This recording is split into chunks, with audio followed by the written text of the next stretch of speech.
친절한 경제 돋보기 온라인 대변인 브리핑. 안녕하세요. 기획재정부 온라인 대변인 김영임입니다. 그동안 코로나19에도 불구하고 국민 여러분의 노력으로 우리 경제가 예상보다 강한 경제 회복세를 유지하고 있다는 소식 종종 전해드렸는데요.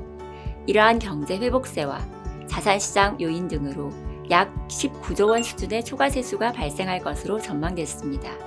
정부는 11월 23일 이 초과 세수의 일부를 활용해 12조 7천억 원 규모의 민생경제 지원 방안을 발표했습니다. 주요 내용을 살펴보면 먼저 코로나19로 인해 어려움을 겪고 있는 소상공인들을 위한 손실보상 추가 지원의 1조 4천억 원, 그동안 비대상 업종으로 분류되어 손실보상을 받지 못했던 업종에 9조 4천억 원 등 총 10조 8천억 원이 소상공인 지원에 사용됩니다.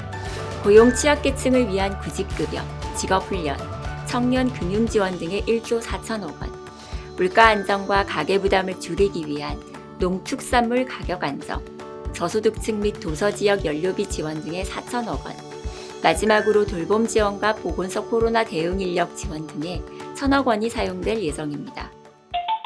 이번 민생경제 재정 지원의 가장 큰 특징은 손실보상 비대상 업종 소상공인에 대한 지원입니다. 손실보상은 지난 10월 8일 시행된 소상공인 지원법 개정 법률에 따라 10월 27일 보상금 지급이 시작되었습니다. 이 법률은 손실보상 대상을 영업금지, 제한업종으로 한정하여 인원, 시설 이용 제한업종 등은 손실보상 비대상 업종이었기 때문에 이번에 별도의 맞춤형 지원 방안을 마련하게 된 것입니다.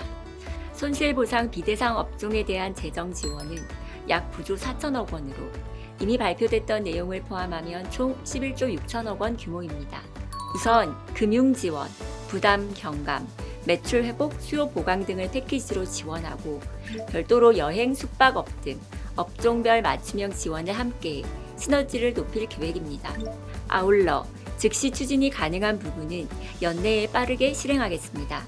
손실보상 비대상 업종에 대한 3대 분야, 8대 패키지 지원 방안을 살펴보면 일상회복 특별융자 2조 원 신규 공급, 긴급대출 프로그램 대상 한도 확대에 6조 3천억 원을 지원하고 관광융자 금리 최대 1% 인하와 1년간 상한 유예, 체육융자 규모 확대 등 금융지원에 8조 9천억 원이 사용됩니다.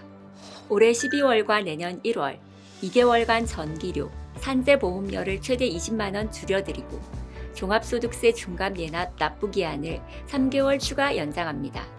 공연 분야 인력 4,000명 채용과 지역 특화 전시회 등 행사 개최, 체육시설, 결혼식, 장례식장 등의 방역물품을 지원하는 등 손실보상 비대상 업종의 부담을 줄이는 데 4천억 원을 지원합니다.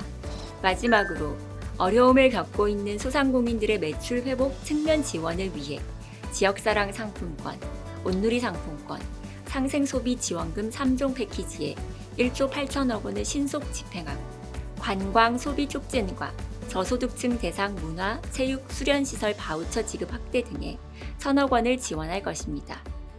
보다 자세한 내용이 궁금하신 분들은 기획재정부 홈페이지, SNS 등의 자세한 내용이 소개되어 있으니 참고하시기 바랍니다. 구독자 여러분, 기획재정부 유튜브 채널에는 종합부동산세, 상생소비 지원금, 유류세 경감, 가계 동향 등 다양한 경제정책과 상식, 절세 투자에 도움이 되는 영상 콘텐츠가 많이 있습니다. 게다가 영상을 보면서 보너스도 챙길 수 있는 이벤트도 있으니 주변에 주린이, 부린이, 학생들에게 많이 전파해주세요. 이번 주 온대브리핑은 여기까지입니다. 우리 다음 주에 또 만나요.